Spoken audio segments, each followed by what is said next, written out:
दोस्तों, आज की ये कहानी अमन की है। अमन ने ये कहानी हमें हमारी ईमेल आईडी पर खुद भेजी है। अमन का घर मेघालय के एक पहाड़ में था। आप जानते ही हैं कि मेघालय पहाड़ों और जंगलों से भरी हुई जगह है। दोस्तों, आज की ये कहानी मैं अमन की जैसे ही आपको सुनाने जा रहा हूँ। दोस्तों, आप देख रहे हैं शुभ रात्रि हॉरर स्टोरीज। डरते रहिए सूरज के साथ।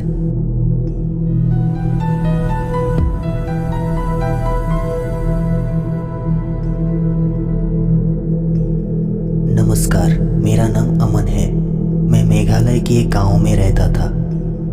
ये बात तब की है जब मैं बीए सेकेंड ईयर का स्टूडेंट हुआ करता था।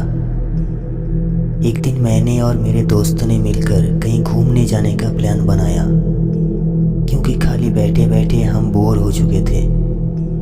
हम लोगों ने अपने गांव से करीब 10 किलोमीटर दूर स्थित एक जंगल में जाने का फैसला लिया, क्योंकि हम सब के सब एडवेंचर की बहुत शौकीन थे।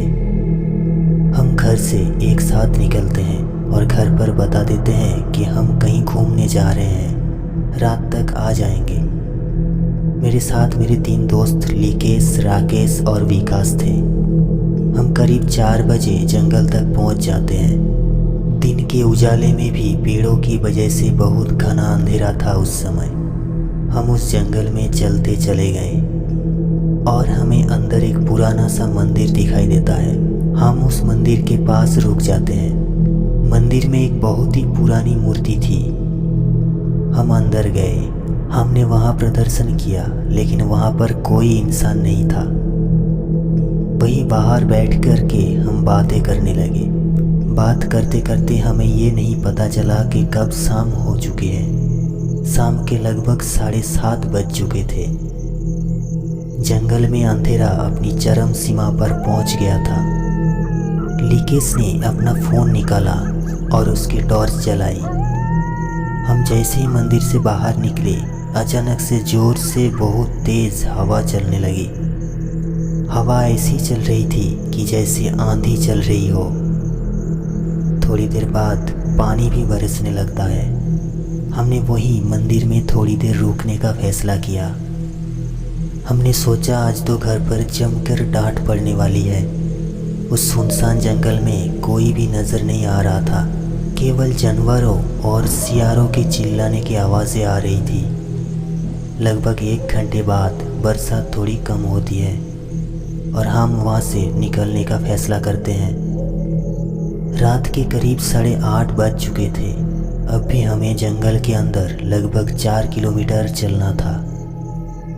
थोड़ी देर चलने के बाद हमें किसी औरत की ज़ोर ज़ोर से चीखने की आवाज़ सुनाई देती है। हम बुरी तरीके से घबरा जाते हैं, लेकिन चलते ही रहते हैं। और चलते चलते हमें पता ही नहीं चलता है कि कब विकास पीछे छूट गया है। जब हम पलट करके देखते हैं तो वहाँ पर विकास हमारे साथ नहीं है। हम ज़ोर ज़ोर से विकास को आवाज़ लगाने लगते हैं, लेकिन कोई भी जवाब नहीं आता। अब हम करते भी तो क्या, अब हम बहुत ज़्यादा घबरा चुके थे। लेकिन हम सभी दोस्तों ने मिलकर विकास को ढूंढना शुरू कर दिया और हम करीब आधा 1 किलोमीटर जंगल के अंदर वापस गए और वहाँ पर देखा कि विकास चुपचाप एक जगह खड़ा हुआ था। हमने विकास से बोलने की कोशिश की, लेकिन वो कुछ बोल नहीं रहा था। हमें लगा कि ये डर गया है, लेकिन वो हमारे साथ चुपचाप चलता रहा। उसके हाव भाव बहुत ही अजीब लग रहे थे। उसका चेहरा भी बड़ा सा विचित्र लग रहा था। हमें तो उसे देख के भी डर लग रहा था। हालांकि हमारी हालत बहुत बिगड़ चुकी थी, लेकिन दोस्त है, छोड़ तो नहीं सकते। हम जैसे तैसे करके उस जंगल से बाहर निकले और अपने घरों की तरफ रवाना हो गए। उस रात डर के मारे मुझे नींद नहीं आई। अगले दिन जब मैं सुबह कॉलेज गया तो पता चला कि विकास कॉलेज नहीं आया है। जब मैंने उसके बारे में पूछा कई दोस्तों से तो मुझे पता चला कि विकास की मौत हो चुकी है।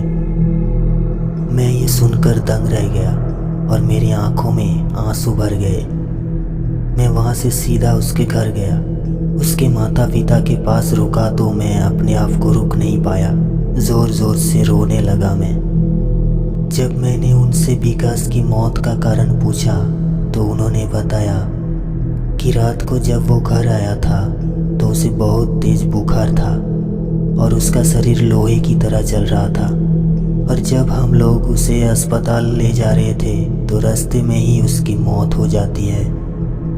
जब मैंने बात सुनी तो मुझे सारा माजरा समझ आ गया, लेकिन मैंने उन्हें कुछ नहीं बताया क्योंकि मेरी भी हालत डर के नाते ज़्यादा ही ख़राब थी कि कल रात को हमारे साथ क्या क्या हुआ था। मुझे साफ साफ समझ में आ गया कि उसे किसी रूह ने पकड़ लिया था। जब मैं वहाँ से वापस आ रहा था तो वहीं के एक आदमी ने मुझे रोक करके मुझसे पूछा कि आखिरकार विकास कल कहाँ था। तो मैंने डरते डरते उनसे सारी बात बताई तो उन्होंने बताया कि बेटा वो जंगल हॉन्टेड है। जिस मंदिर के पास तुम गए थे वो कई सालों से वीरान पड़ा हुआ है और वहाँ से थोड़ी दूर पर एक प्रेत आत्माओं की वास है, इसलिए वहाँ पर कोई जाता नहीं है और वहाँ पर सिर्फ आत्माओं की राज चलता है, खासकर शाम के वक्त के बाद। ये कहानी एक सच्ची घटना था। तो दोस्तों, ये कहानी आपको कैसा लगा कमेंट करके ज़रूर बताएं। अगर आपके पास भी ऐसी कोई सच्ची कहानी है तो आप मुझे मेल कर सकते हो। आज के लिए बस इतना ही। मिलते हैं और एक सच्ची कहानी लेके। शुभ रात्रि।